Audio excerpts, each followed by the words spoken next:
नमस्कार। डीएलएड प्रथम वर्ष विषय हमारा हिंदी भाषा शिक्षा पढ़ेगा। आज जो मैंने अपना गौरव का टॉपिक लिया है वो पाठ को समझने के लिए, जो विषय वस्तु है ना उसको समझने के लिए किस किन चीज़ों का प्रयोग किया जाना चाहिए। अब कह रहे हैं पाठ की विषय वस्तु को समझना। अब पाठ में जो विषय वस्तु है, पाठ में जो निहित जो विषय दिया गया है उसको समझने के लिए हम और आपको मतलब कि शिक्षण और अध्यापन के अंदर अध्यापन के अंदर किन किन क्रियाओं का करना बहुत ही आवश्यक है। यदि पाठ की विषय वस्तु बालकों को समझानी है, अगर उदाहरण की छोटी कक्षाओं की बात करें, अगर आप उनको पाठ पढ़वाना सिखाना चाहते हैं तो क्या क्या करना होगा आपको। तो पाठ को पढ़ाने के लिए आपको क्या करना पड़ेगा, उनसे अगर सिर्फ पढ़ने की बात कर रही हूँ यहाँ पर, तो पढ़ने के लिए आपको स्वयं पढ़ना होगा, तत्पश्चात उनसे अनुकरण करवाना होगा। विद्यार्थी कहाँ पर गलतियाँ करके उनमें सुधार करना होगा, तभी वो पढ़ना सीखेंगे पढ़ने के बाद। अब यहाँ पर बड़ी कक्षाओं की बात करें तो कोई कहानी की गई है, कहानी का पहले अध्यापक खुद वाचन करेगा, वाचन जिसे कहते हैं, उसके बाद विद्यार्थियों से उसका अनुकरण करवाएगा। ठीक है, तो इस प्रकार की जो गतिविधियां होती है उससे विषय वस्तु की समझ बालकों में विकसित होती है। इसे हम पाठ के सोपान भी कह सकते हैं। अब सबसे पहले आदर्श पाठ, सबसे पहले क्या होगा, आदर्श पाठ। आदर्श पाठ क्या होता है, आदर्श पाठ समझेंगे। आदर्श पाठ क्या होता है, जब हमारे हम शिक्षक को कक्षा में पढ़ाने जाता है तो सबसे पहले भाषा शिक्षक है उसके हाथ में स्वयं की पुस्तक होनी चाहिए, विद्यार्थियों के पास में पुस्तक होगी। अब अध्यापक क्या करेगा, पुस्तक को हाथ में लेकर उस पाठ को पढ़ेगा, वो क्या कहलाता है, वो आदर्श वाचन कहलाता है। दूसरा है अनुकरण वाचन। अनुकरण वाचन, अनुकरण वाचन।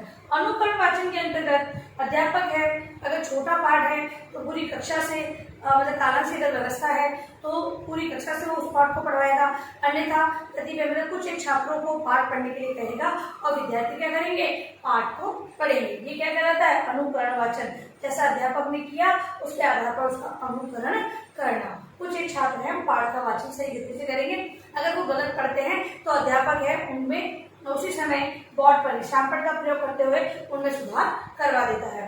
अगला है काठिन्य निवारण। काठिन्य निवारण,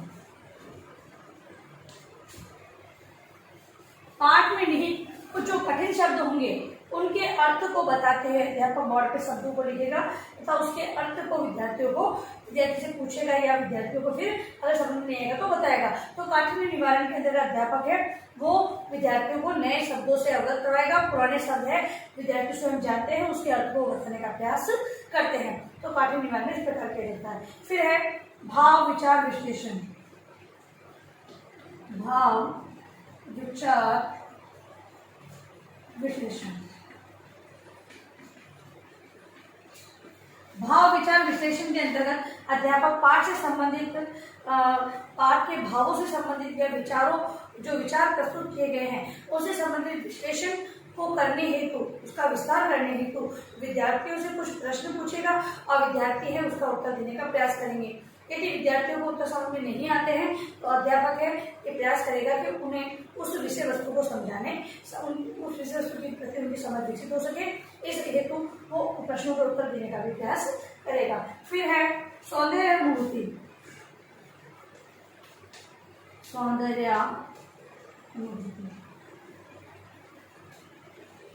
सौंदर्यानुभूति जो कविता पाठ किया जाता है, कविता पाठ के बाद जो कविता में निहित जो सौंदर्य है जिसकी बात की जा रही है, भाव सौंदर्य है, ठीक है, कल्पना सौंदर्य, उसकी कल्पना बताई गई है, उसके बारे में अध्यापक वो प्रश्न करता है और विद्यार्थी उससे उत्तर देने का प्रयास करते हैं। अगला है लेखक का उद्देश्य। लेखक का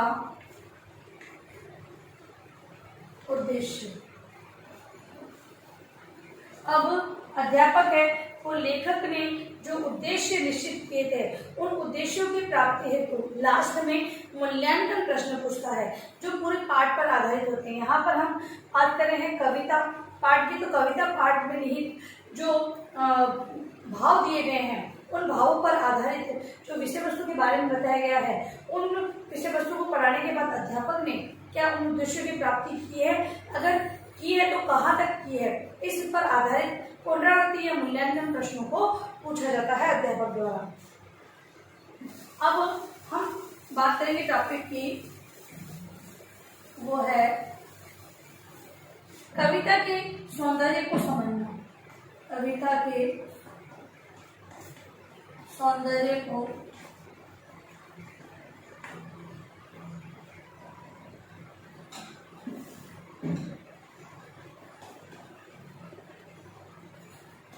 समझना। पाठ के विषय वस्तु को समझाने के बाद अध्यापक है वो कविता से संबंधित जो व्याख्या है या कविता में जो मूल भाव दिया गया है उसकी व्याख्या विद्यार्थियों को समझ करता है। ठीक है, अब इस व्याख्या से क्या होता है कि विद्यार्थियों को पता चलता है कि कवि ने किस पर आधारित किन कल्पनाओं पर का आधार मानते हुए कविता के अंदर कौन से भाव प्रस्तुत किए हैं तथा उन पर आधारित जो व्यवहारिक जो ज्ञान है वो क्या है जिसे बालक अपने व्यवहार में लेंगे। तो इस प्रकार से कविता, जैसे कविता में मेहनत के बारे में वो कविता दिखाई गई है कि चिड़िया है किस प्रकार अपना उसका स्वयं बनाती है, या फिर दाने की खोज में जाती है, फिर दाना लेकर आती है, अपने जो बच्चे होते हैं उनको भी वो खिलाती है। तो इस प्रकार जो मेहनत का वर्णन है कविता में संपूर्णता की ओर किया होता है।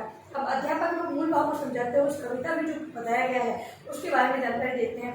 इसके अलावा कोई वीरता संबंधित कविता होती है, वीरों के जो त्याग बलिदान से संबंधित जो कृत्य होते हैं उनके बारे में अध्यापक है वो मूल भाव के अंदर समझाता है। तो इस प्रकार से जो कविता के सौंदर्य निहित होता है उसके बारे में अध्यापक समझाता है। इसमें अभिव्यक्ति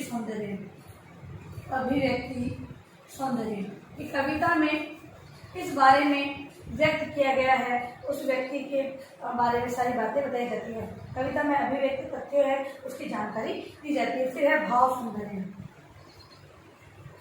कविता का जो भाव सौंदर्य वो कहाँ तक सही सिद्ध होता है, क्या कविता में जो भाव दिए गए हैं या कविता की जो विषय है उस पर आधारित भावों का समावेश किया गया है या नहीं किया गया है। जब व्याख्या की जाती है तो उसमें ये बात का पता चलता है।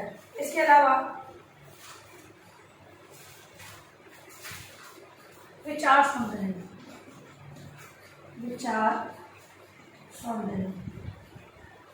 कविता में निहित भाव जो बताए गए हैं वो विभिन्न विचारों पर आधारित होते हैं।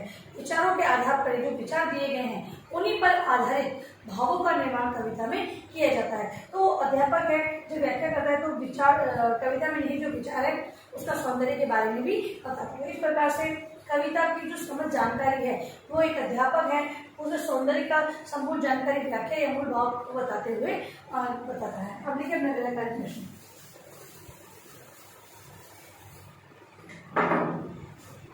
गृह कार्य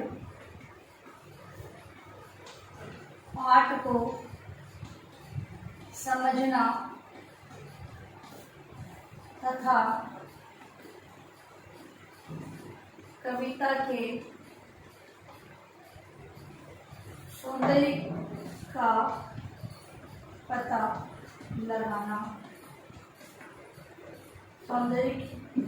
कविता के सौंदर्य का स्पष्टीकरण किस प्रकार होता है।